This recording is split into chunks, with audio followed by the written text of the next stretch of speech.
ladies and gentlemen. Thank you for joining us this morning for this USIP event on the Afghanistan security transition, the role and importance of Afghanistan's neighbors.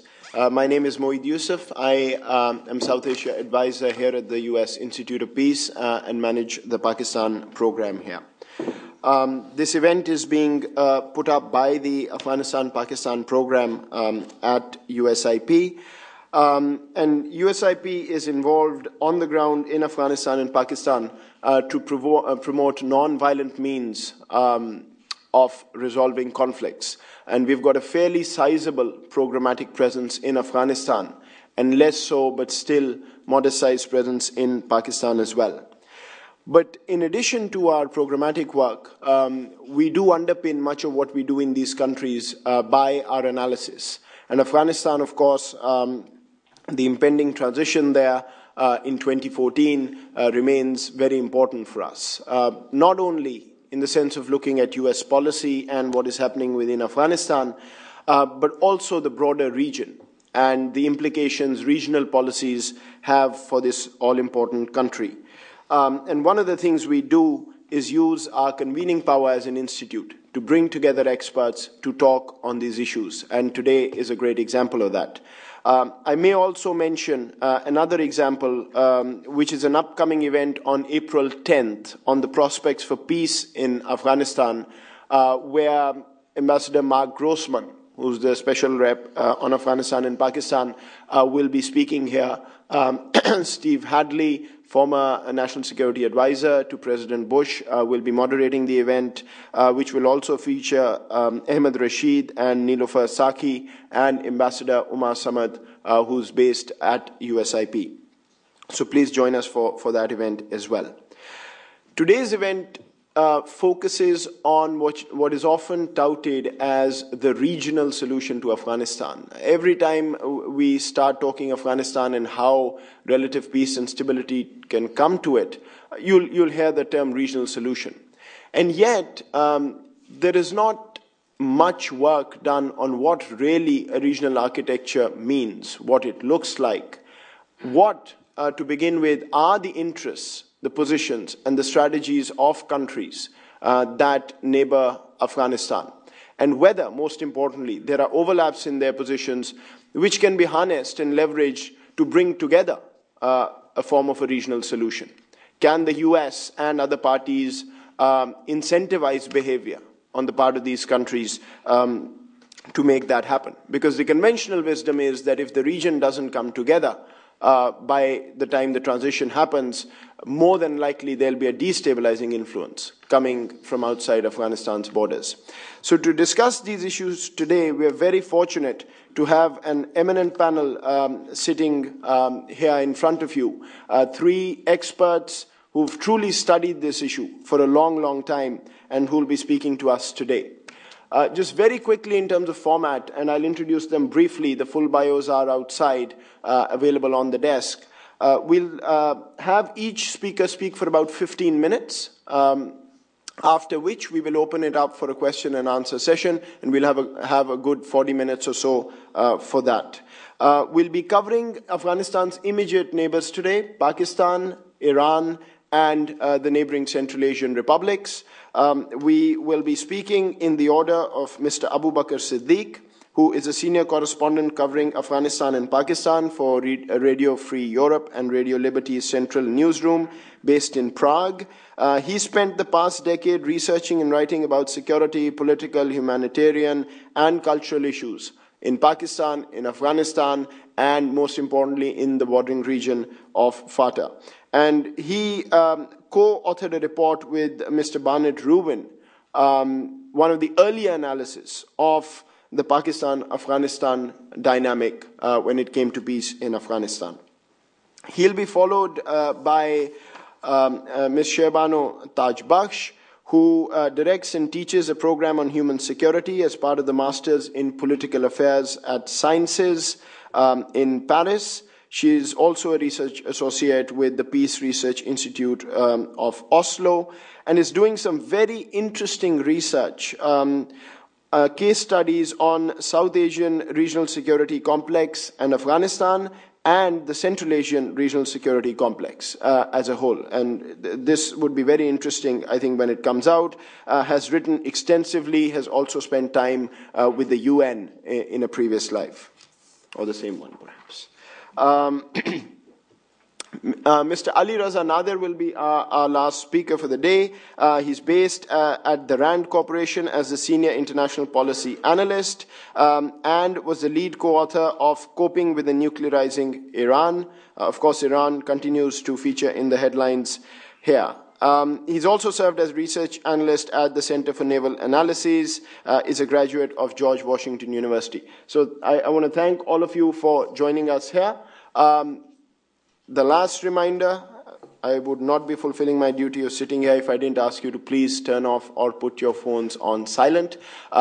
Importantly, because we are being covered live, this event is going on air live, and we also webcast such events, so there are audiences across in South Asia who are also watching this, and sometimes sort of technology interferes with that. So with this, let me turn it over to Abu Bakr to begin the discussion. Thank you. Moeed, thank you very much. Thanks for inviting me, and it's very good to come to your new office. I think peace has finally found a home in Washington. Whatever I'll say today will be my personal views. It won't be RFERL's views.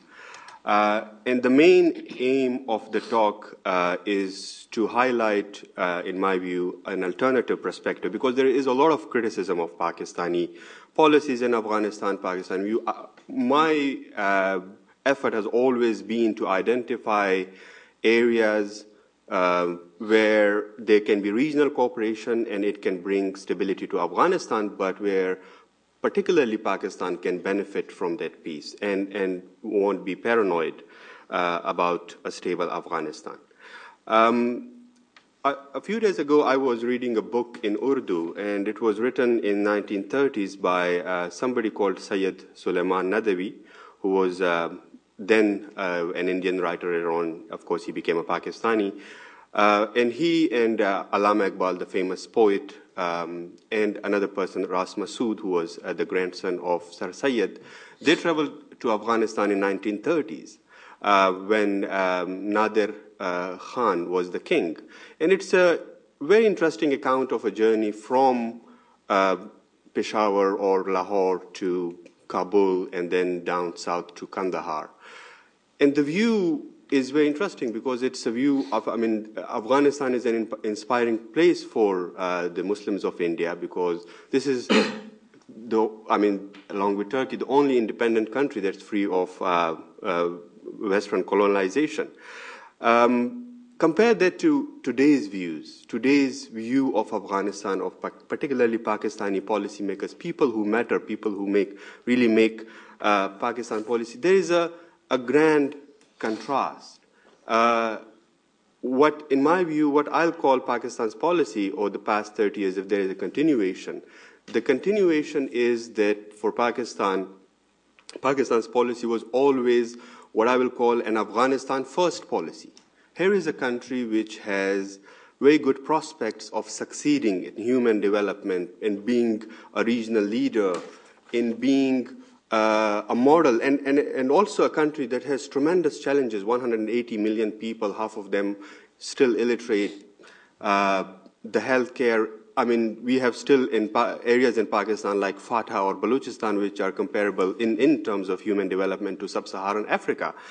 And the country has been more or less obsessed with, or at least its security paradigm has been obsessed with fashioning the outcome in Afghanistan to what people thought were their advantage, to their liking.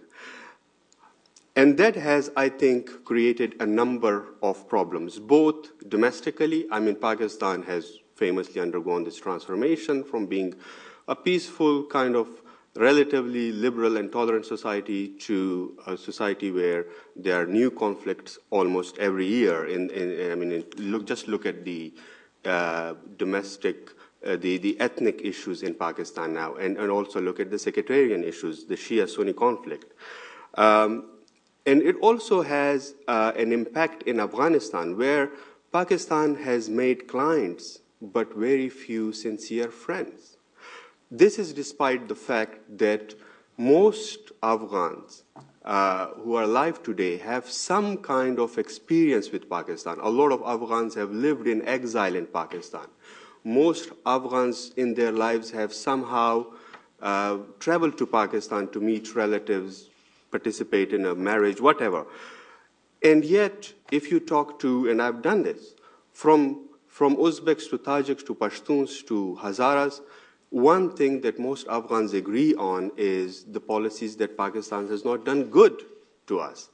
Although Pakistan hosted them, they're grateful for them. Pakistan also, and this is because that the Pakistani model was more, it was different from other neighbors' interference or their support, that Pakistan micromanaged the Afghan scene. The other players help, for example, if Iran help somebody, they never really push them to align with somebody domestically or whatever their domestic politics was. For example, if Masood wanted to ally with somebody, Iran was not really pushing for it. But in Pakistan case, it was very different.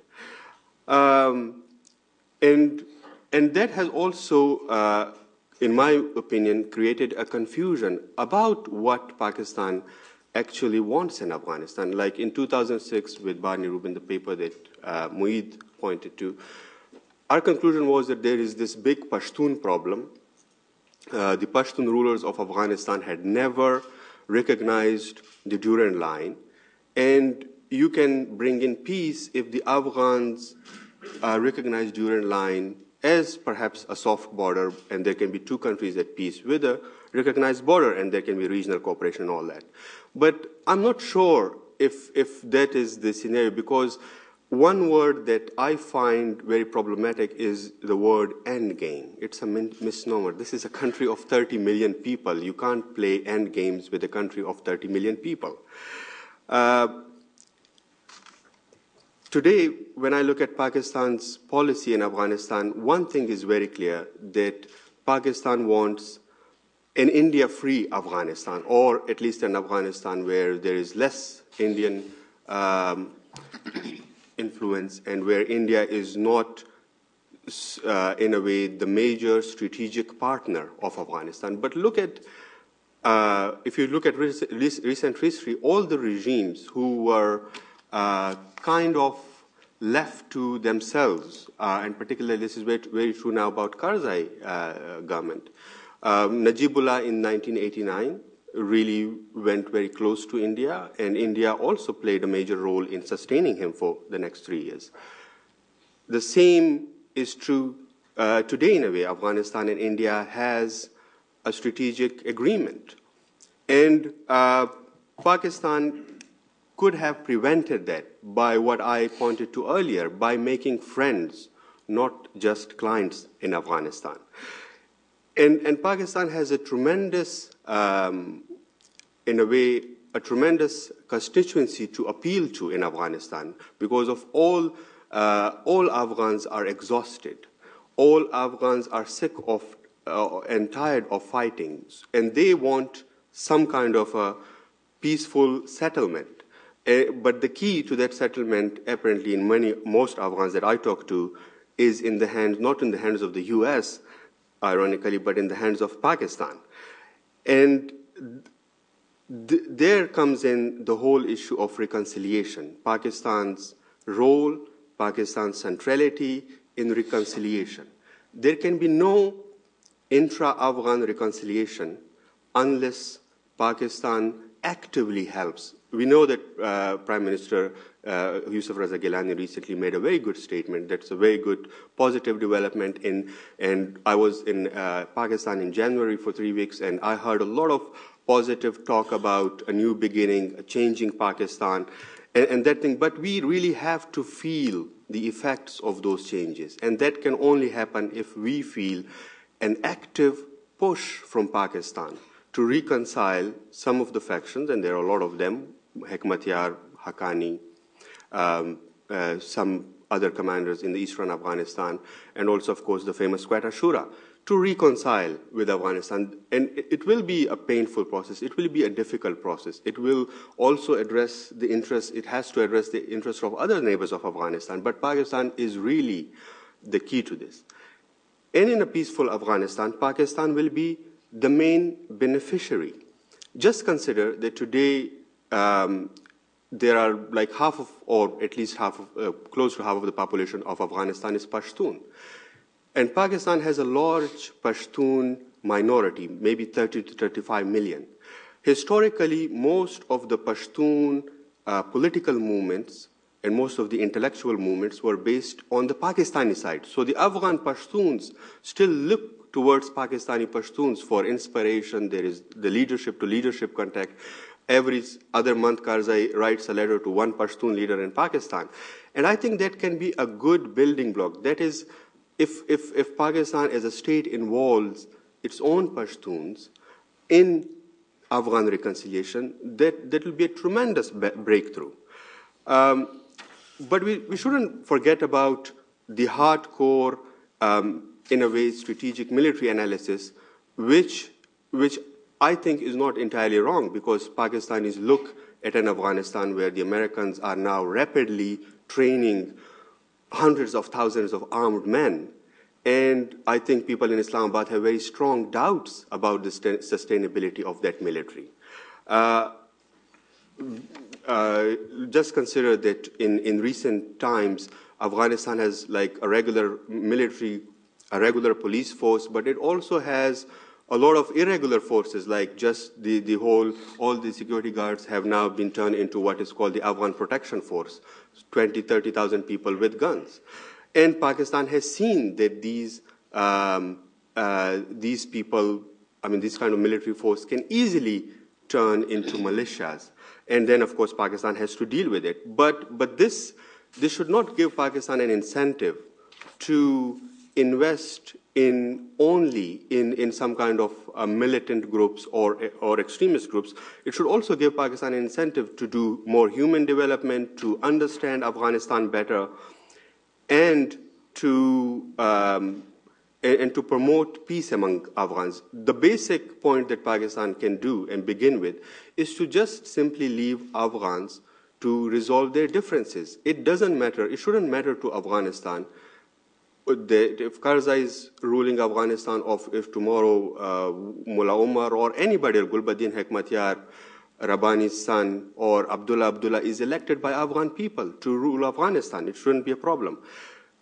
But the key to a sustainable peace will be, and that's where, in my opinion, other neighbors also come in, is to build a peace economy.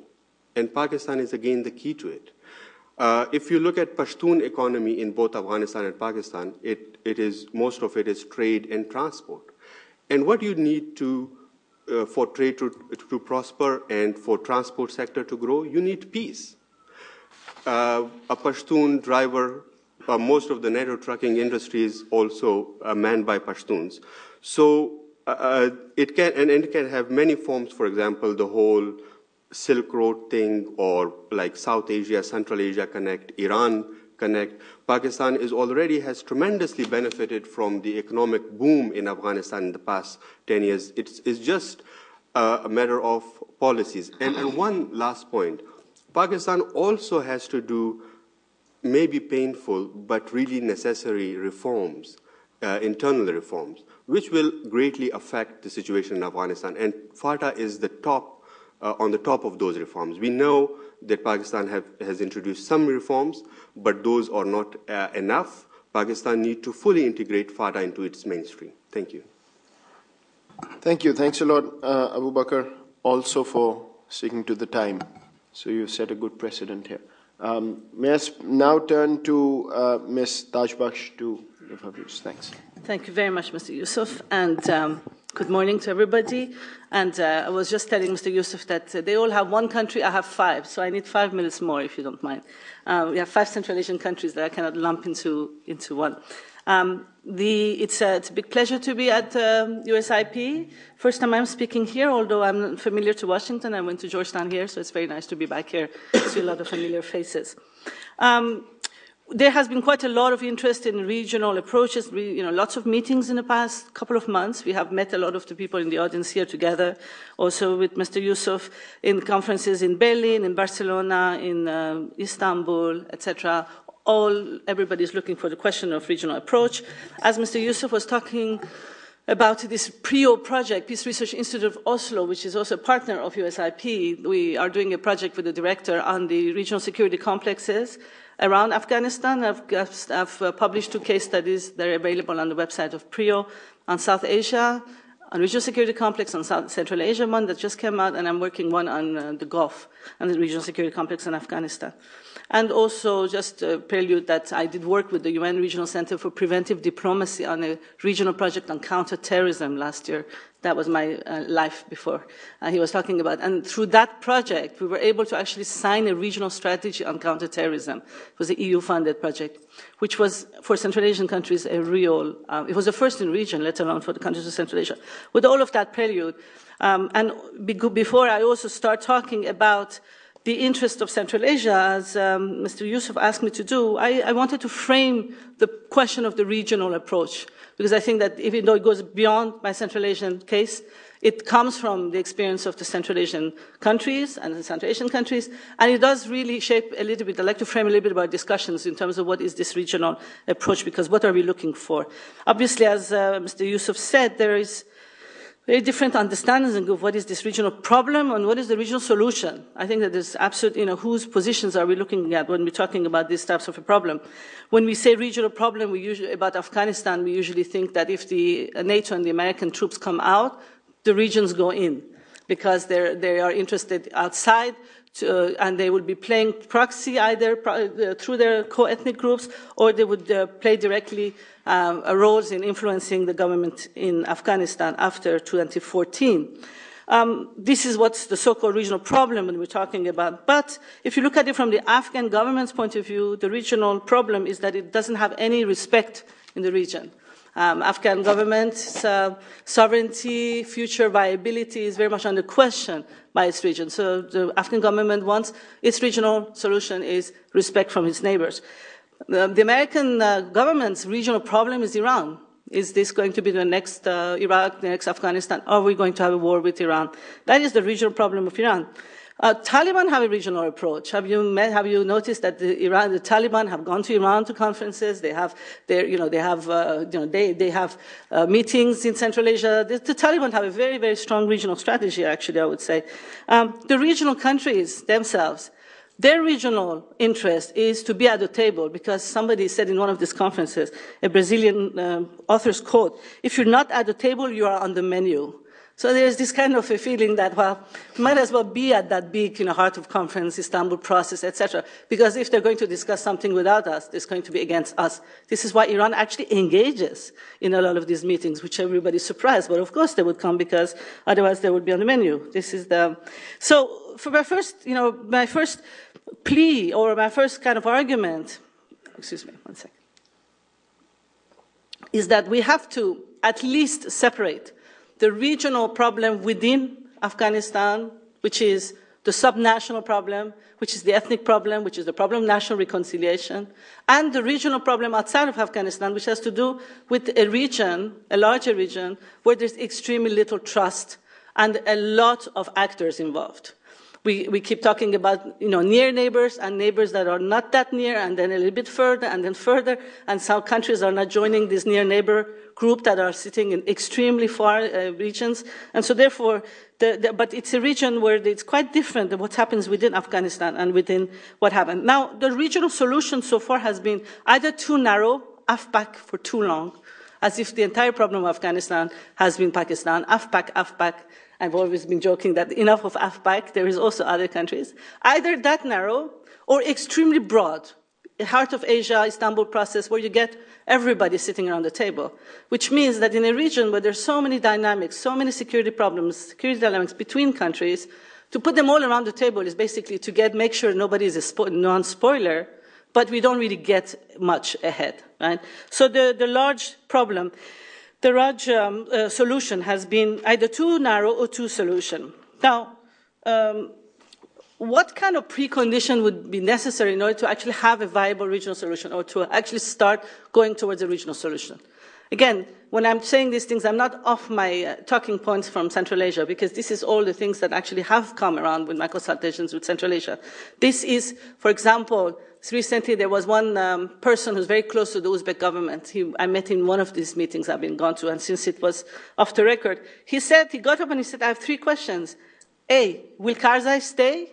B, will NATO go? And 3, who's responsible? I thought he's being problematic, but you know what? These 3 questions are the 3 questions everybody in the region is asking. Will Karzai stay? Will NATO go? And who's going to be responsible? So let me come to these questions. Like, this is also the hidden question behind all the cooperation you're getting in Central Asia on the NDN and on the Silk Road, etc. The questions is there.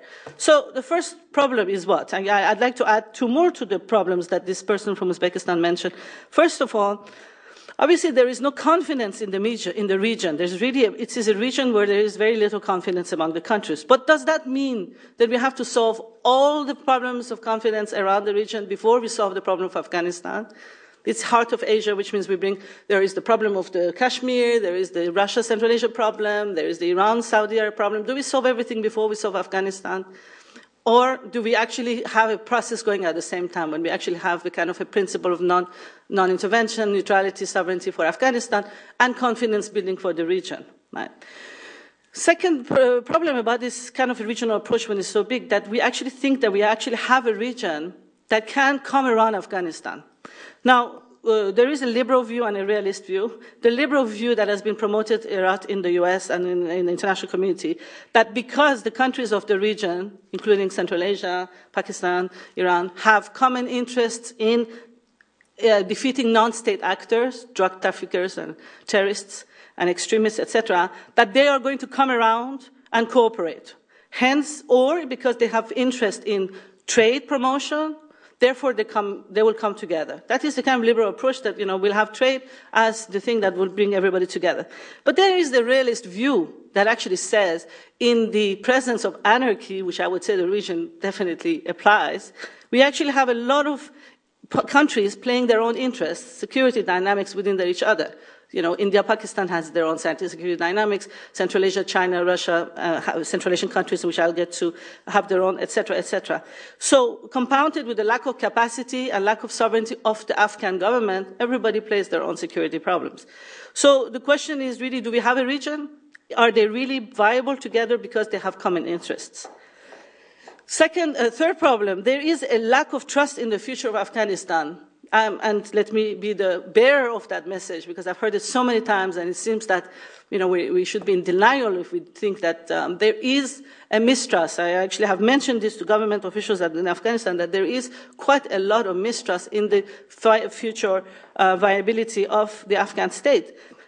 Is it going to be sovereign? Is it going to be neutral? Is it going to be strong? Is it going to be respected within? Is it going to be respected outside?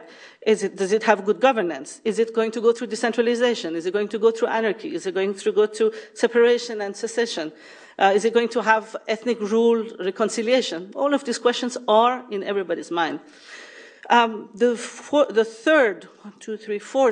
elephant in the room, the presence of the US in the region is an issue for the region, because there is quite a lot of lack of clarity about the content of that strategic partnership with Afghanistan.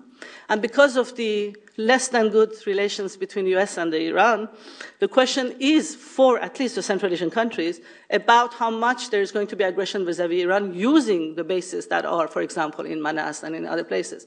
So the question about is it going to be the US presence in the region going to be benevolent in terms of training, in terms of capacity, in terms of equipment and hardware, and money, which is what everybody wants, or is it going to be more aggressive in terms of violations of sovereignty, etc., etc.? This is the question that they are asking themselves. And fourth, who is the actor who can actually create these kinds of conditions for a regional approach? So far, it's been the US, because it is the US the most efficient, largest actor, that has the most at stake in all this. But the question is, how much legitimacy could it have when it has its own war going on as well? And so therefore, how much are we going to be a third party, and how much is, I mean, the Central Asian countries constantly talk about the UN as being the actors that could have a role in this process. Now, I finally get very quickly to my core of my presentation, which was about the Central Asian interest in Afghanistan. But I've said it, quite a lot of it, in terms of broad pictures, these kinds of conceptual things that are important. Of course, Afghanistan presents both an opportunity and a threat for the five Central Asian countries, right? But however, both the opportunity and the threat that we think about are not really opportunities and threats. In the West, in the international community, we assume that Central Asians need access to the South to sell their energy, electricity, gas, etc. They need access to the seas. They're willing to we assume that they need equipment and money, and so therefore they will collaborate with the NDN, the Northern Distribution Network, especially now since there are all these discussions perhaps going on in terms of leaving some of that hardware behind when we leave Afghanistan. We leave some of it in Kyrgyzstan, perhaps. There's some discussions going on, a little bit strange, but I don't know where we're going with that. Third one, we're also assuming that Central Asians would want to have alternatives to the Russian hegemony in the region, and the Chinese kinds of complete. If you have gone to Central Asians, you would have noticed Chinese investment in the roads, in all the infrastructure, and in lots of money with no conditionalities and very little interest on their loans. So the Chinese have come in economically inundated Central Asia. So the assumption is that there would be also alternatives, as an interview from Mr. Blake that talked about the TAPI being an alternative both to Iran and to other regions. We also assume that they also have this kind of common threat coming from Central Asia. We talk about the drug problem, we talk about the terrorism problem. The drug problem, yes, it comes from Afghanistan, but it really lubricates the Central Asian economies. So to go at it very strongly is going to be a bit problematic, I would say, to be very unkosher about this. Yeah, it is not a very kind of let's all go after the drugs, but the drugs actually do run the economies that are not run on oil and gas in the region. So terrorism, in the meetings we've been having, quite a lot of Central Asians constantly blame the Afghans, your terrorists are coming over. But if you see the borders within Central Asia, they're very well sealed. This is not the Duran line. We have even now the Russians coming down to Tajikistan. Very well seen. It's actually a lot of Central Asian jihadists that are fighting now in Afghanistan. You have, the IMU, the Islamic Jihad Union that are fighting in Afghanistan. So this entire terrorist and drug threat being a big threat in Afghanistan, I think is a little bit overblown. I think the more issue is that there is interest in insulating themselves from Afghanistan per se, because there's very lack of clarity about the future of Afghanistan, and in the meantime trying to how could I say it, if we are alive, to be polite, to milk as much as possible resources out of those who can actually give them, because they think that we can, get resources out of this. We have heard about the Silk Road projects, and this is something that this audience may be very familiar about, but I just wanted to play my controversial, problematic about these projects that everybody is heard about or is very CASA 1000, TAPI, etc., and the railroads, etc., etc. I'll give you 7 problems that there are with these types of economic projects or this Silk Road. Economic integration in the region hasn't worked so far. The tariffs are extremely high. The Russians are now starting to pull in their economic customs union. Many of the Central Asian countries are actually moving towards that one. So it's the move for integration is more north than it would be south. There's questions about who will be paying for the projects. Financing is not guaranteed. Very serious problem for the Central Asian countries. That all these talks, but where is the money? The problem of Iran is a problem for the Central Asian countries because a lot of the roads do go through Iran, and it's going to be much more expensive not to go through Iran. So if we want them to actually apply the sanctions, it's going to be problematic, as we've been hearing recently about the Tajiks. Politics come in the way of economics completely in this region. Just an example about the surplus electricity that Tajikistan wants to sell to Afghanistan when it has its own serious problems on electricity, almost at war over water energy swap with Uzbekistan. So we do actually have political problems in the region that actually cannot be solved through economics, can be even exasperating. The countries prefer bilateral than multilateral and regional because of the competition that they have with each other and because of the kinds of gains that they'll get. They're unsure about how much the Taliban, if they come to power, would hold on to their promises on economic contracts. There is no good record of the Taliban having held on to, having had a good economic strategy before. And finally, Chinese are giving a lot of guarantees on money. Russians are giving guarantees on security. Central Asians want guarantees. This is really the message. If you, on my all of talk, just if you can, they want guarantees. This is the word. And so Iranians want respect. Central Asians want guarantees. And that is actually what is not being given, a lot of that. To understand this, and I will not even, I want just to, the paper that we have just talked about on Central Asian regional security complexes. To understand this problem, you'll have to understand that in Central Asian countries have three types of interests. Internal survival, so therefore they would like to feed their populations so that there is no problems with that, and that they can do through investment, which they can get through a lot of the money and roads that can be built. A competition with each other. This is Uzbekistan-Kazakhstan rivalry. This is also the problem of Tajikistan and Uzbekistan. It's such a long story that I will not get into it, but it's all in the paper if you're interested in seeing.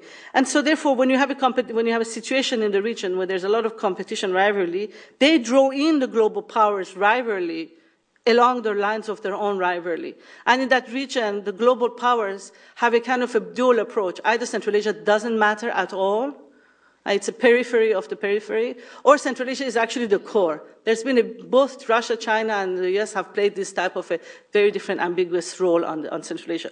So as long as there is this kind of ambiguity, Central Asians play up that ambiguity and try to get as much as possible from each of these powers, what we call multi-vector foreign policy, etc., etc. So in this scenario where there is all these uncertainties, the approach of Central Asian countries to Afghanistan is cautious, is much more insulation. If there are guarantees to get some gains, we will. Otherwise, we will insulate ourselves. There is quite a lot of skepticism in terms of what would be the future of all of these things that I talked about. Let me just end. I'm sorry, there is really no time to go through the policies of each of these 5 republics. It is in the paper.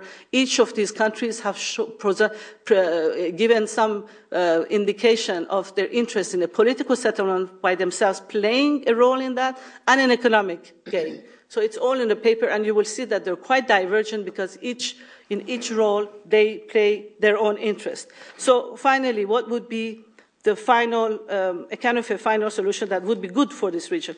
If you have a scenario that there is US-Russia cooperation, right, that increases, that's the solution Central Asians would absolutely love, because that's when they get the guarantees on all sides. Right? Except that how much would that be against Chinese influence in Central Asia? If there is, because the Central Asians really would like to keep their options open. The Chinese give them funds, the Russians give them opportunities, and then the security guarantees, etc. But I think that the very good scenario would be that actually we have Russian-US cooperation in the region. Otherwise, I think that the Central Asian countries will continue to play their bilateral game, bilateral interest, which would be not a regional interest, right?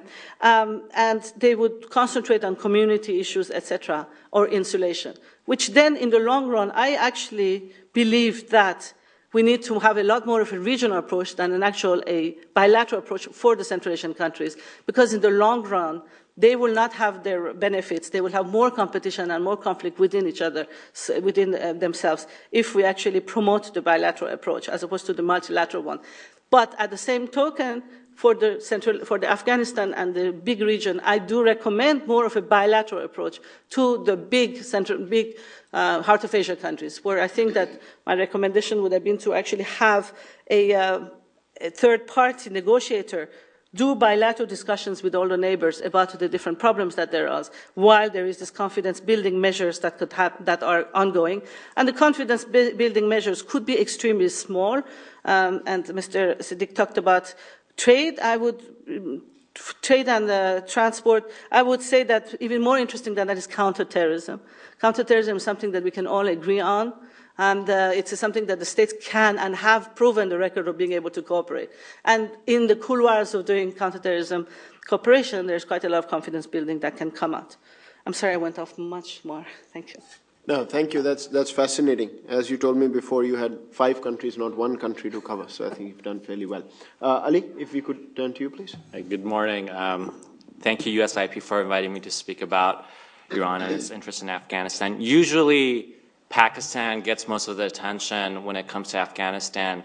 But we have to remember Iran is a key player. Arguably, Iran is the second most powerful regional country in Afghanistan. In parts of Afghanistan, especially Western Afghanistan, Iran is the key player.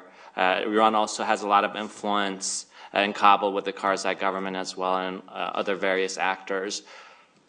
Usually, Iran's presence and influence and activities in Afghanistan is portrayed as negatively, especially in the U.S. press and media. And indeed, Iran is doing things that can be considered to be negative. But I think essentially Iran's policy in Afghanistan is a balancing act, meaning that Iran is doing certain things to help stabilize Afghanistan and actually promote U.S. interests indirectly. And at the same time, Iran is doing things that undermine Afghanistan's ability and stability. So I think on the surface, Iran is pursuing contradictory objectives. Why is this? The main issue in terms of Iranian policy in Afghanistan is the nuclear crisis with Iran and Iran's rivalry with the United States and its allies. Iran views Afghanistan through this competition with the United States. And as tensions with the United States increase over the nuclear program, there will be fallback in Afghanistan. And I think this just goes to show that U.S. policy toward Iran in terms of containing and pressuring Iran has also an effect, a negative effect on other U.S. policy objectives, including maintaining a stable Afghanistan. Having said that, there's a lot of natural convergence between Iranian and U.S. interests in Afghanistan. Mainly, neither side wants the Taliban to emerge as the ultimate victor in Afghanistan. Neither country wants a Taliban-ruled Afghanistan. The Taliban, we have to remember, is a very anti-Shia, anti-Iranian organization. Iran is a majority Shia country. The Taliban is influenced by very anti-Shia strains of Wahhabi and Deobandi Islam. In 1998, in fact, Iran almost went to war with the Taliban. I remember that year that Iran massed up to 200,000 troops on the Iran-Afghanistan border ready to invade Afghanistan. This was because the Taliban had massacred Iranian diplomats in the Afghan city of Mazar-e-Sharif and had also massacred thousands of Hazaras who are Shia and are supported by Iran. And when the United States invaded Afghanistan after 9/11, Iran was very cooperative. Iran viewed the U.S. invasion of Afghanistan in very pragmatic terms. Back then, of course, President Mohammad Khatami, who was a reformist, I suppose, still, was president of Iran. Iran was very much concerned about the U.S. reaction to 9/11. Was worried about how the U.S. was going to behave toward Iran. And essentially, both countries were on the same side. Iran was helping the Northern Alliance, which was composed of pro-Iranian Tajik and Hazara groups. Actually, Iran was probably the biggest supporter of the Northern Alliance, along with Russia, India, etc.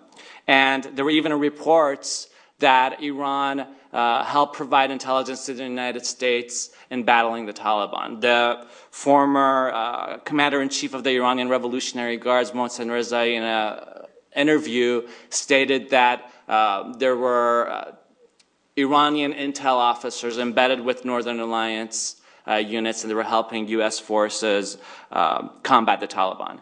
And after the Taliban was overthrown, Iran played a crucial role in establishing the Karzai government during the Bonn Conference of 2002. I want to go into great detail. My colleague at the RAND Corporation, Ambassador James Dobbins, worked directly with the Iranian delegation to establish the Karzai government. So I just recommend you read his writing on the issue. But Iran played an essential role in creating the Karzai government and making sure that the Northern Alliance didn't dominate the Karzai government to an extent that would really upset the Pashtuns and destabilize the government in the future. But after Iranian-U.S. tensions increased, after Iran was labeled as being part of the axis of evil, Iranian cooperation in Afghanistan with the United States really diminished. Iran's Supreme Leader Ayatollah Khamenei, who has never been crazy about cooperation with the United States, viewed Khatami's approach as not being successful. And a lot of conservatives in Iran also thought to themselves, well, Iran helped overthrow the Taliban and establish the Karzai government, and look what it's getting in return. It has been labeled as being part of the axis of evil. But there are still things Iran is doing in Afghanistan that it could portray as being valuable to the United States and to Afghanistan as well. Iran is one of the biggest economic players in Afghanistan. There are thousands of Iranian businesses operating in that country. The western part of Afghanistan, especially the city of Herat, is very closely linked to Iran in terms of its energy infrastructure. Iran has built roads in western Afghanistan. It's building a railway into Herat and has spent hundreds of millions of dollars on schools, roads, infrastructure, mosques, etc. It's one of the biggest foreign donors in Afghanistan. But at the same time, going back to negative Iranian activities, Iran is offering or giving measured support to the Taliban. We know that Iran is providing a limited amount of arms and training to the Taliban, not to the great extent that it was providing support to Iraqi Shia insurgents fighting U.S. forces in Iraq. But Iranian support to the Taliban and other insurgents is significant. Iran maintains or supported certain Pashtun groups that are key part of the resistance to the United States. For example, Golbadin Hekmatyar, who's the head of the Hezb Islami, lived in Iran for a long time. So why is Iran supporting the Taliban? I think this is really a signal to the United States that if the United States or Israel attacks Iran and Iran's nuclear facilities, then Iran can increase its support to the Taliban. So far, we haven't seen very sophisticated Iranian weapons go to the Taliban, including advanced surface-to-air missiles that could target U.S. helicopters or explosively formed projectiles that did so much damage to U.S. forces and caused so many U.S. casualties in Iraq. But there is a possibility that Iran could step up its support to the Taliban in case of an attack. And this fits Iran's overall national security doctrine of letting others do the fighting for it. There have also been reports of Iran having significant ties to al-Qaeda. Iran is known to host senior al-Qaeda members within its territory. It's not clear how active Iranian support of al-Qaeda is currently. A lot of al-Qaeda members are known or reported to have been actually under house arrest in Iran, and Iran could be using al-Qaeda members as a negotiating as a leverage against the United States. So again, if the United States attacks Iran, Iran could let al-Qaeda loose. I think the relationship there is somewhat murky. I wouldn't over-exaggerate Iran's role in al-Qaeda, but there are some ties there that could really be used by Iran in the future. In addition, Iran faces its own insurgency in southeast Iran. the Baluchis in Sistan and Baluchistan have been very restive. The Iranian government actively discriminates against the Baluchis, who also live in Pakistan in large numbers and also in Afghanistan. The Baluchis are Sunni Muslims, and of course Iran, or the Islamic Republic, is a Shia theocracy. And since President Ahmadinejad came to power in 2005, discrimination against the Baluchis has really increased. The Baluchi area, Sistan and Baluchistan, is one of the least developed parts of Iran, and the Baluchi group Jandala has been very active against the Iranian government. It has assassinated dozens of Iranian officials. In 2010, I believe, it carried out a major attack on a meeting of the Revolutionary Guards and killed several senior Revolutionary Guards officers. And the Iranian government has directly accused the United States of supporting Jandala and the Baluchi insurgents. Iran has also blamed Israel, Saudi Arabia, and also Pakistan, some of its regional rivals. When the Jandala leader Abdul Malik Rigi was captured in 2009, he quote-unquote confessed to receiving CIA support. And Iran's supreme leader has stated that the United States has given active support to Jandala. I'm not saying this is necessarily the case. I haven't seen any evidence for it, but this is the Iranian perception. So we could argue that Iran is to some extent supporting the Taliban and Afghan insurgents as a payback to those who are supporting the Baluchi insurgents. Iran can also be using the connection to the Taliban as a form of leverage against Afghanistan. And our colleague mentioned that Afghanistan doesn't have respect in the region. Iran does not view Afghanistan as an equal player. It views Afghanistan as an inferior country, a country to be dominated, a country that can serve Iran's interests. So I think when it comes to the issue of Afghanistan and regional cooperation, for Iran, it could be a zero-sum game. They're winners and losers. And this is how it views the U.S. presence in the region. But Iran does have a number of issues with the Afghan government as well. There are disputes over the Helmand River. The Iranian government accuses the Afghan government of preventing water flows to Iran. And there have been some reports that, according to the Afghan police, that Iran is actively helping the Taliban in order to prevent the building of a dam on the Helmand. There's the issue of narcotics.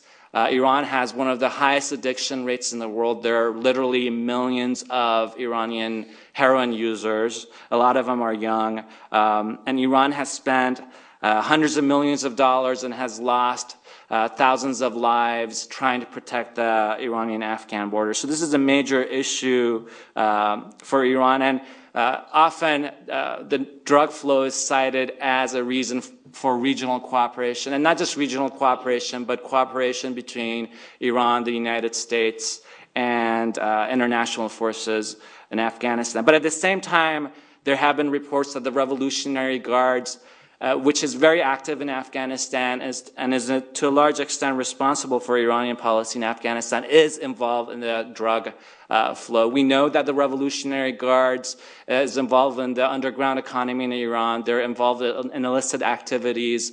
President Ahmadinejad has actually hinted of this. And I believe recently the U.S. Treasury Department designated a Revolutionary Guards officer of being involved in the narcotics trade in Iran. So this is very possible. There have been rumors of it in Iran for a very long time. So if the Revolutionary Guards is combating the drug flow in Afghanistan, it could also be very much involved in the drug flow. There are elements within Iran who benefit by it. And also groups like Jandala are believed to benefit from the drug trade as well. So what will Iranian policy look like in Afghanistan in the future? From Tehran's perspective, the U.S. is now winning in Afghanistan. And the time will come when the United States will depart Afghanistan. Iran has pressured the Afghan government not to sign a status of forces agreement with the United States. Iran does not want a permanent presence, a U.S. presence in Afghanistan. there's a good chance once the U.S. Departs that Iran will go back to its traditional policy of supporting Tajik and Hazara groups against the Taliban. I think Iran is realistic enough to realize that the Taliban and the Pashtuns will have a lot of influence in Afghanistan and may dominate parts of the country. But it's also interested in maintaining its own zone of influence in Western Afghanistan. I think as long as Western Afghanistan is largely stable, this is okay with Iran. As long as Iran maintains some influence, it will not be a loss for Iran, it will be a win. At the same time, Iran's policy is nuanced. As was mentioned, Iran has engaged the Taliban before former Afghan President Rabbani was assassinated. He was in charge of the peace negotiations with the Taliban. He was visiting actually Tehran, and Iran tried to arrange meetings between him and the Taliban. And when it comes to countries like Pakistan and India, Iran may, because of the nuclear program, be more amenable to cooperation with these countries. Recently, Iranian-Pakistani cooperation has increased because of tensions between Pakistan and the United States, also because of Iran's growing international isolation. Iran is trying to do more trade with Pakistan. It's trying to build a pipeline to provide natural gas to Pakistan, which is a major project. And Pakistan has indicated that it will not cancel the project. We'll have to see whether it will succumb to U.S. pressure.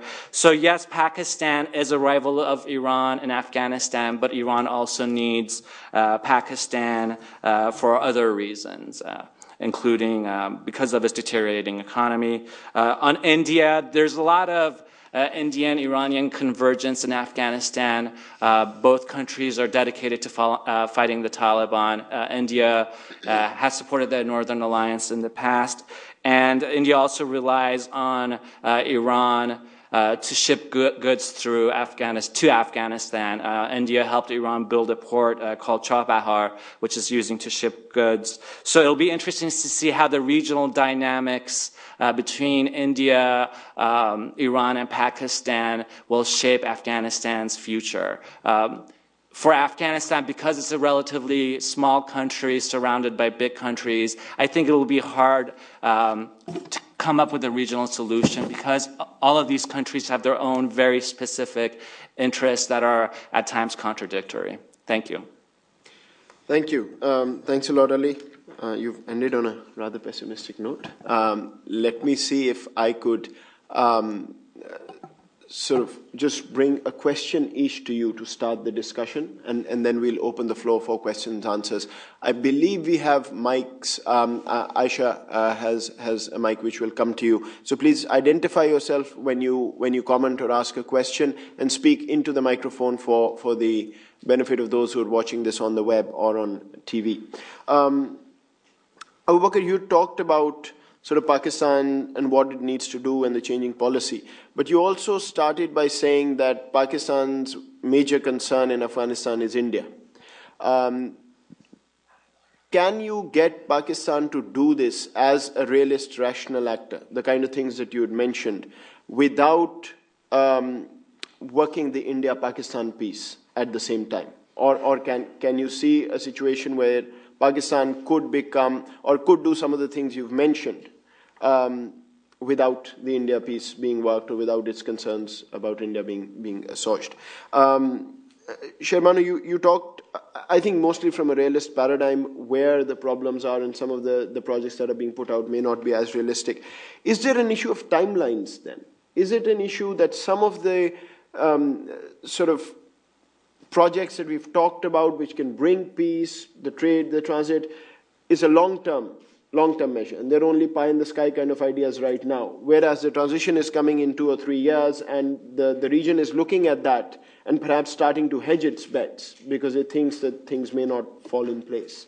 And Ali, a rather provocative question. I think you've alluded to this, but I wanted to sort of ask if I've understood this correctly.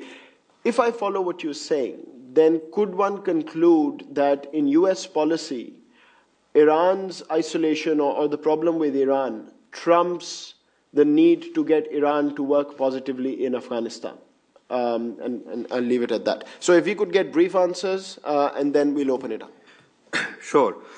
I think you're very right. This is what Pakistani policymakers essentially are obsessed with or look at very seriously. They also have the whole civil war scenarios in Afghanistan in front of them. But I'll say there are a couple of points. One is we must remember that Pakistan's elite's orientation has always been South Asian. They're India-centric. So, I mean, in whatever they do, they look towards Delhi or India and either oppose it or whatever. And their big problems are, of course, with India. They had also, and that also resulted in, impacted how it made policies towards Afghanistan because there was no real expertise on Afghanistan. I mean, when I look at things that are being written about Afghanistan today in Pakistan, a lot of the basic facts are wrong. I mean, the composition of the society, what Afghans like, what they don't like, and that kind of stuff. The real answer to your question is that in the 1990s, there was a regional conflict formation in Afghanistan. All of the region's conflict converged on Afghanistan. If there was a Central Asian militant group, it was hiding in Kunduz in northeastern Afghanistan. Northwestern Afghanistan. And if there was Pakistani militant Shia, anti-Shia groups, their leadership was hiding in Kabul. And there was some anti-Iranian activity maybe. Today, that kind of regional conflict formation is centered in Pakistan or in Pakistan's tribal areas. You have the IMU headquartered where? You have all these other groups headquartered where. So it's not only about, for Pakistan, Afghanistan, unfortunately, is no longer just a foreign policy issue. It's very much a domestic issue. And I think a smart policy or smart thinking should consider that and make these policies. Thank you. Thank you. No, it is not a question of timing. It is a question of politics before economics. This is the argument I'm trying to make here. That it's not that the project, everybody's hedging their bet before 2014. The timeline is an American withdrawal timeline. It's got nothing to do with the regional security problems within the region timeline. This is what I'm trying to say. The questions would be, will the Americans continue to fund, or are they going to completely stop? This may or may not have to do with 2014, but the rest, what the Uzbek-Tajik water problem, that's not 2014. That has to do with a lot of the questions that would be about the electricity that would be available for Afghanistan. The Chinese interest in Central Asia, is that going to be sustainable, or is there going to be a rivalry with Russia? That's not 2014 timeline. Russian move on the EEC, the Eurosec, the economic community up north. That's not 2014. So from the Central Asian point of view, it's not 2014 timeline. The only thing would be how much are they going to use the NDN military support they'll get, et cetera, et cetera. But it has to do with larger political dynamics that have to do with the larger dynamic securities of the region. And just one sentence, the hedging of their bets in Afghanistan, I don't agree with that read. I think that what they're doing is preparing themselves for a OKU, the worst case scenario.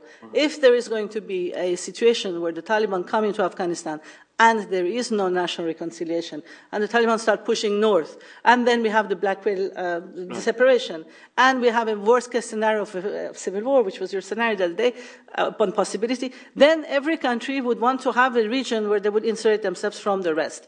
He talked about Western Afghanistan for Iran, and we talk about the northern Afghanistan for the Uzbeks and the Tajiks. It doesn't mean they're going to go into further its insulation from their own borders. So the answer to your question is yes. The U.S. policy on the Iranian nuclear program to a large extent prevents cooperation with Iran and Afghanistan. I think in a lot of ways Iran is an ideal partner for the United States in Afghanistan because there's a convergence of interests. Iran does see Pakistan as a rival. The United States has major issues with Pakistani support of the Taliban. I think both countries would be interested in having a stable Afghanistan for the most part, combating the drug problem, or elements of the Iranian government would be interested in that. But the key issue is Iran and the United States are locked in a major rivalry right now. it's not a kinetic conflict for the most part. There's no war between the countries, but they're engaged against each other across the Middle East, across South Asia, and across the world, really. And the U.S. priority is to stop the Iranian nuclear program and to stop Iran from weaponizing this program. And that should be the U.S. priority. That should be our number one priority toward Iran. And it is one of our top national security concerns for all the right reasons. So I'm not arguing that we should take our focus away from the Iranian nuclear program and toward stabilizing Afghanistan. I think the unfortunate part of the conflict with Iran is that U.S. interests are damaged elsewhere, and I think that's just a natural part of foreign policy. But that's something we should take into account, that by pressuring Iran, this has ramifications for U.S. interests, but also for smaller countries like Afghanistan and even Pakistan and other countries in the region. Thank you. So we'll open the floor, and please do identify yourself when you speak, and you can put up your hand for me to see. There's a question right here, and then I'll come to the gentleman. Thank you. My name is Malik Siraj Akbar. I'm a fellow at the National Endowment for Democracy. I have two questions. Can you hold it closer? One for Abu Bakr and the other for Ali Raza. Abu Bakr, how much do you think like Pakistan's involvement or participation in Afghanistan is less dangerous than Pakistan's staying away from the solution to Afghanistan in terms of like their boycott of the Bonn conference? There is a lot of evidence that the Taliban no longer trust Pakistan. They cannot be anti-India, at least like if they come back to power. So what are going to be Pakistan's stakes? And like, will the Taliban trust Pakistan eventually, like if they come back to power? Ali Raza, my question to you is pertaining to Jandullah. I think Malik Reiki was a graduate from Jamia Banoria in Pakistan, and he always stood not for Baloch rights. We know I'm a Baloch. Balochs are predominantly secular people over there.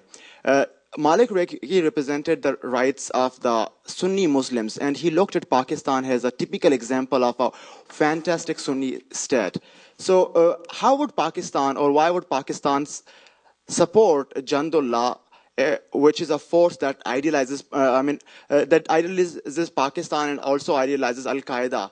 Then why would Iran, on the other hand, which has had a history of crushing the Baloch in the 70s and onward? So isn't there a contradiction in your own statement of, Jandullah fighting for the Baloch rights, whereas it's a Sunni militant group? Thank you. Let's take one more question, and then we'll come back to the panel, and then the next one. I have the gentleman here, and then I'll come to the two of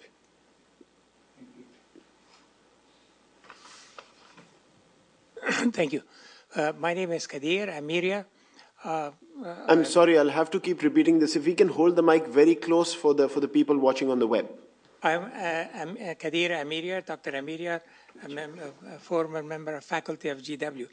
However, I had the privilege of participating in the Geneva and Bonn conference. And I don't have a question, but I enjoyed the presentation of all my colleagues. And I was impressed by the details, particularly from Shah Banu, that it was much more thorough. However, about Mr. Nader, I had just a comment and a footnote correction.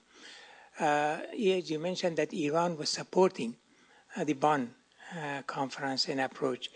And my memory and my as an eyewitness, that's contrary to it. Yes, Ambassador Dobbin was very active, which I have great respect for him, and facilitated the meeting. But the Iranians were supporting Rabbani and coalition of Rabbani and possibly Hekmatyar, but not.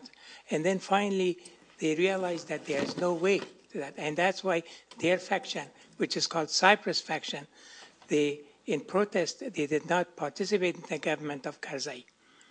Thank you. That was just for your information. Thank you. Thank you. Ali, could we start with you? Yes. Regarding your question, I never said Pakistan supported Jandullah. I said the Iranian government accused Pakistan of supporting Jandullah. They were supporting the Taliban. How would a Shia state support a Sunni? Speak into a microphone, please. Why would a Shia state support a Sunni group? Because it sees it in its interest. Iran's Iran's interests are not based just on religion. The Islamic Republic doesn't let religion get in its way. It does things that we wouldn't think are, that would be contradictory for its interests. Iran supports lots of Sunni insurgent groups despite being a Shia state. Again, it has ties with the Taliban, the same group that has killed Iranian diplomats and has conducted attacks against Iran. But when it comes to foreign policy, often the enemy of my enemy is my friend. And that's how Iran right now views the Taliban. That doesn't mean that it will view the Taliban as a friend in the future, because I think that two groups are fundamentally opposed to each other, but it allows for a certain degree of cooperation as long as the United States is in power and or has troops in Afghanistan. And in terms of Pakistani support from Jundal, it might not have been active. Pakistan has problems policing its borders, and so Jundal might have just used Pakistan's borders. Interestingly, Iran put a lot of pressure against Pakistan and made accusations, but I remember after Rigi was captured, Iranian officials thanked Pakistan for their cooperation. So there is cooperation between the Pakistani intelligence and armed forces. Oh, and your statement, you're right, Iran initially supported Rabbani, but it switched its support from Rabbani to other groups once it saw that it was in its interests. Yeah, I think you have asked the right question. Will the Taliban trust, or they do trust Pakistan now? I think the answer is yes and no, because there is not like one Taliban where everybody acts in unity. There are like different factions, or at least the Haqqani group is probably the biggest military, has the biggest military muscle, while the Quetta Shura, or remnants of the Taliban regime headed by Mullah Omar, has the political legitimacy and more is kind of the representative political body. During the Taliban time in power, there were a number of issues that they never agreed on Pakistan. Mullah Omar famously wrote a very angry letter to President Musharraf. It's in Mullah Zaif's book, and he also asked him to he advised him to become a better Muslim, and not waste his time on advising Afghans too much. A future Afghanistan, I think anybody in power in Afghanistan has to deal with the complexity of Afghan society, which is multi-ethnic, which has been through tremendous suffering, tremendous war. And the Taliban, the one thing that we should remember about the Taliban, they are an Islamist movement, but an Afghanistan-specific movement. So if the Quetta Shura comes to power in Afghanistan or becomes part of a coalition, I think they have to deal with very complex issues about what to do with Pakistan, and they will probably consciously try to distance themselves from being seen as Pakistani agents. Okay. Thank you. We have two questions here.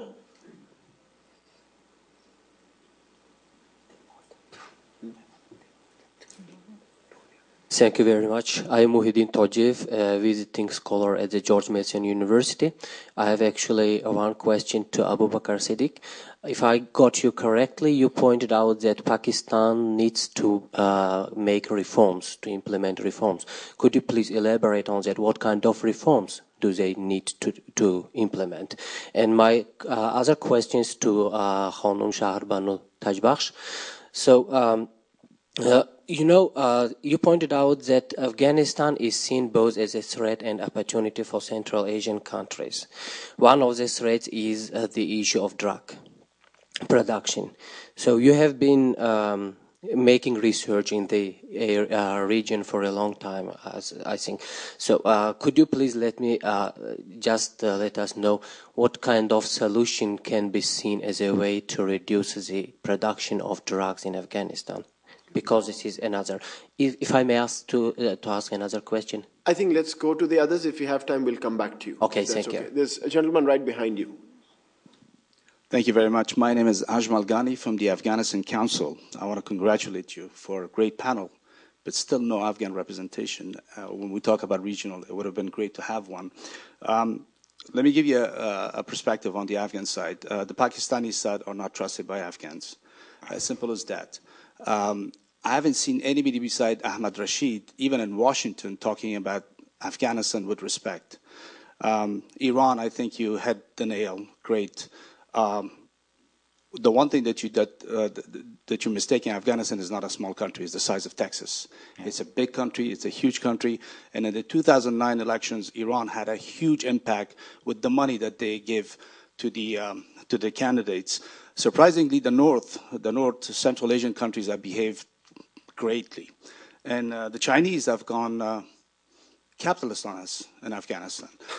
Which is surprising, but unless there's honest and sincere efforts shown by the neighbors, while unfortunately in the past, especially in the past 30 years, the Afghans have witnessed this huge interference within their affairs by the neighbors. So unless there's an honest effort by the leaders of these countries, how do you expect the Afghans to believe in the regional solution?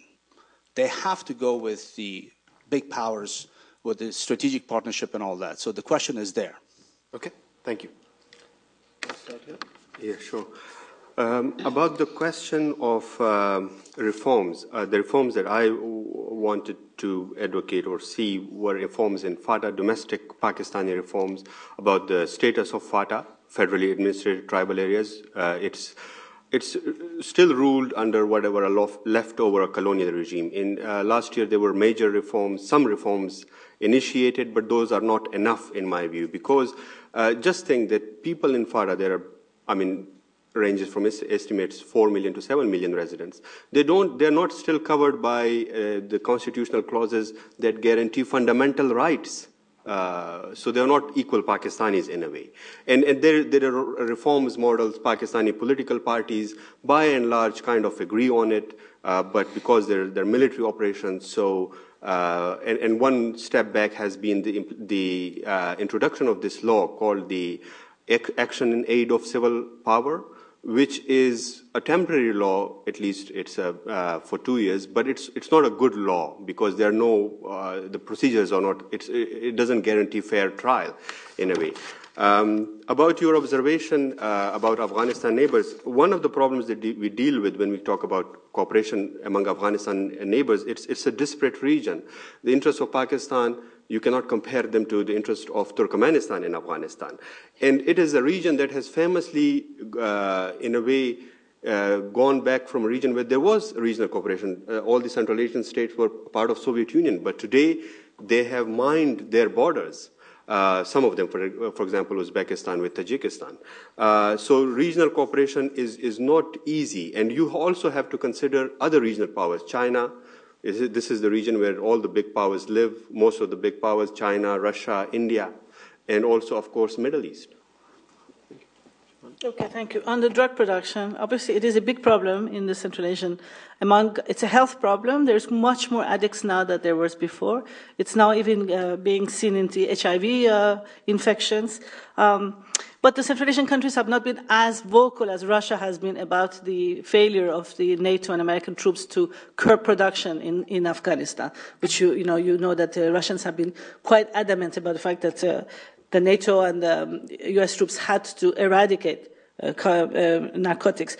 The Central Asians are a bit more caught as a kind of a transit, and also they're also aware of the fact that there is also possibility of balloon effect, where the production stops in Afghanistan, it moves up to Kyrgyzstan and Tajikistan. There is already marijuana plantation going on quite a lot in that region, and so they also are aware that you also need chemicals to be given in order to produce that into high drugs, and that actually is going through the borders. They also know that there's quite a lot of the demand comes from Russia and Europe, so therefore they become more of a transit. So it's more easy for Russia to be vocal than the Central Asians that are a little bit more implicated somehow, and the drug mafia economy that is actually affecting from the government to the low-level people quite high. But what is the alternative? Is actually, alternative livelihoods for both those production farmers and also for the transit, because a lot of the time the people who are actually trafficking are the people who have no other alternative jobs as well. So it's a very complicated situation. It has to do with also about the demand as much as the supply. So another conference on the drugs, if you may. And the gentleman, You're asking about neutrality, yes? Afghanistan wants to be neutral. How can it get guarantees of neutrality so that they don't get interference from its neighbors? This is my big question, has always been, how can Afghanistan... Now, the US talked about neutralization last year. There was a couple of, remember the discussion?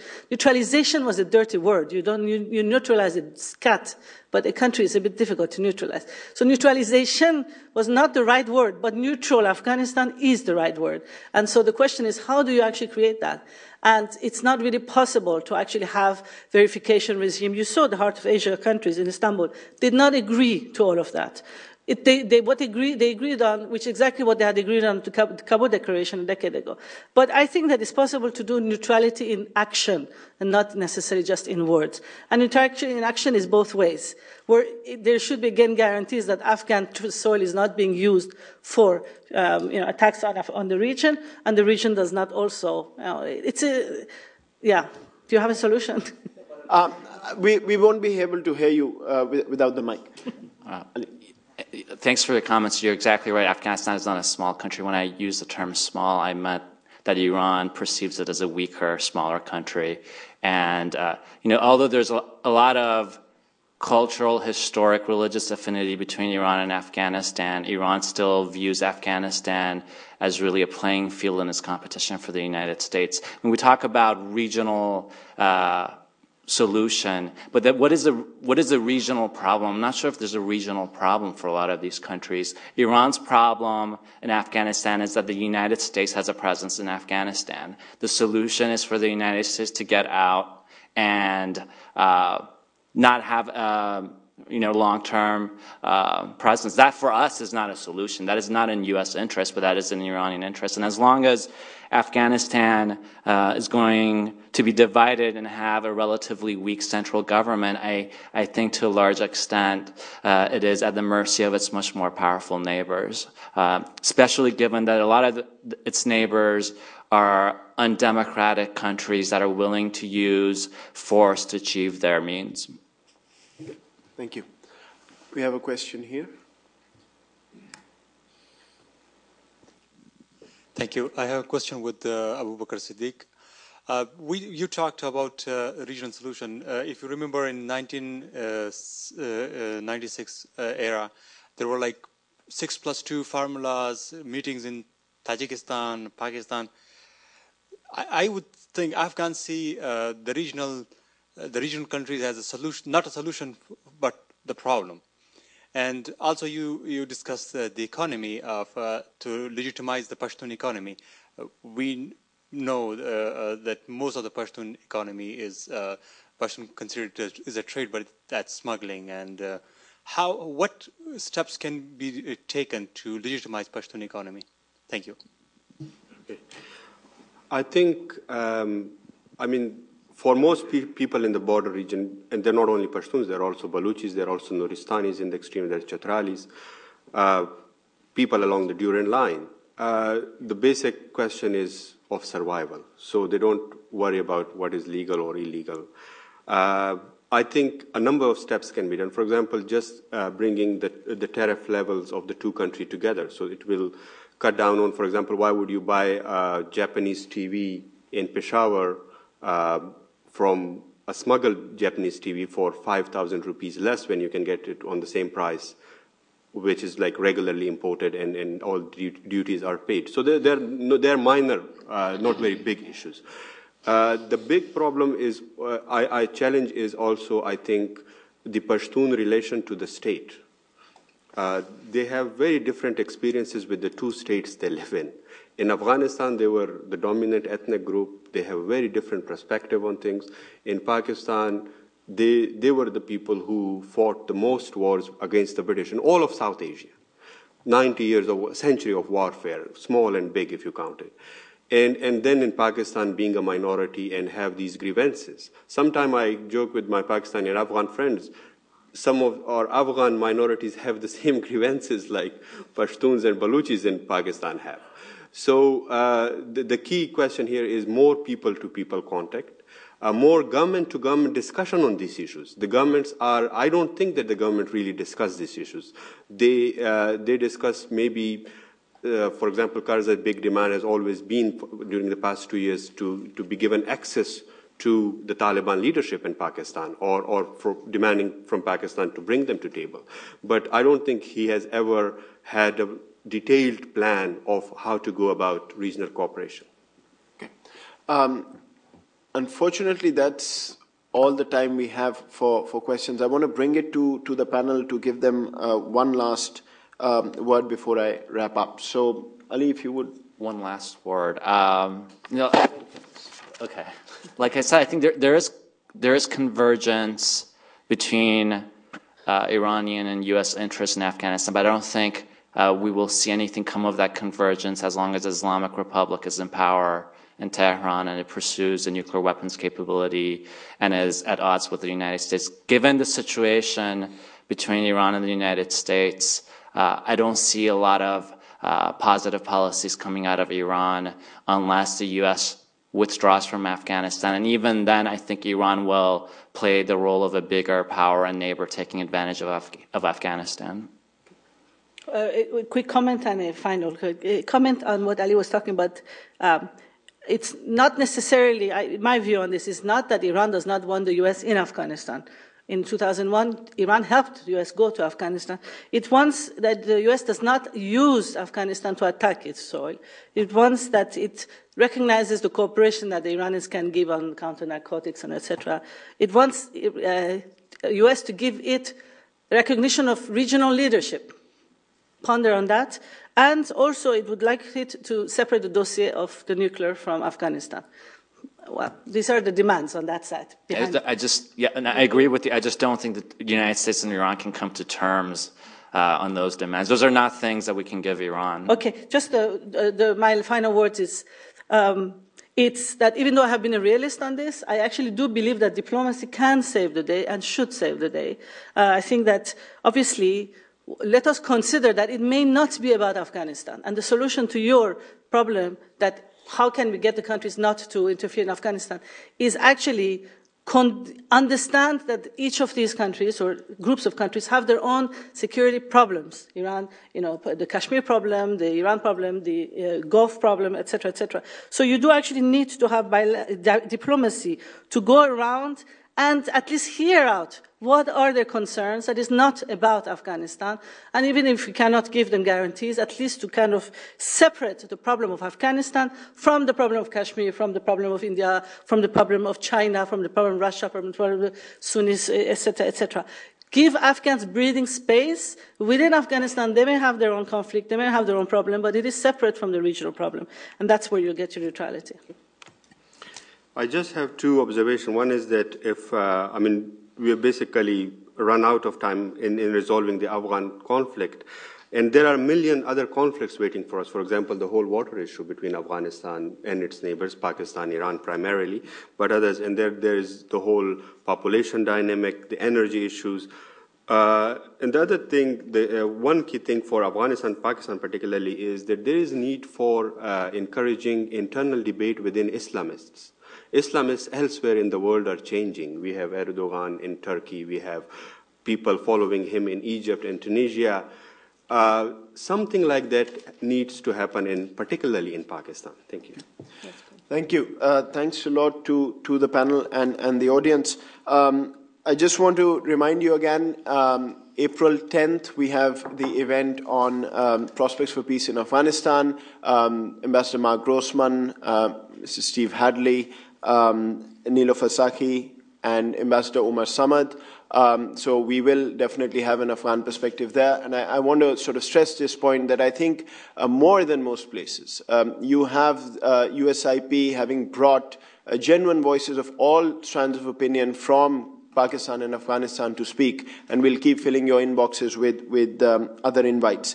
Just to end, I think one thing that one has found during sort of trips to the region and talking to the people, which seems to be a very obvious commonality, is that no country in the region wants civil war in Afghanistan. I think everybody feels that if civil war comes about, they're going to lose more than gain. whether we can find policies that can get to a point where you can avoid that situation and get countries to help, because this seems to be a very clear concern, is the question.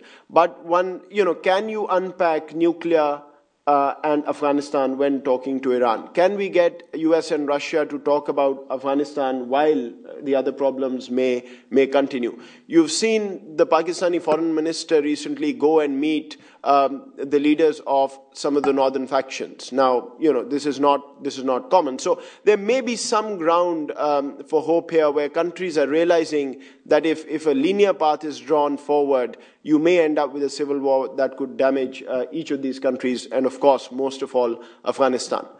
So on that hopeful note, I want to thank everybody who's put this event together: Stephanie Flammenbaum, Jeremy Moore, Aisha Chog, Huda Sultan, and all our team at USIP. And thank you, all of you, for coming. Please join me in thanking the panel.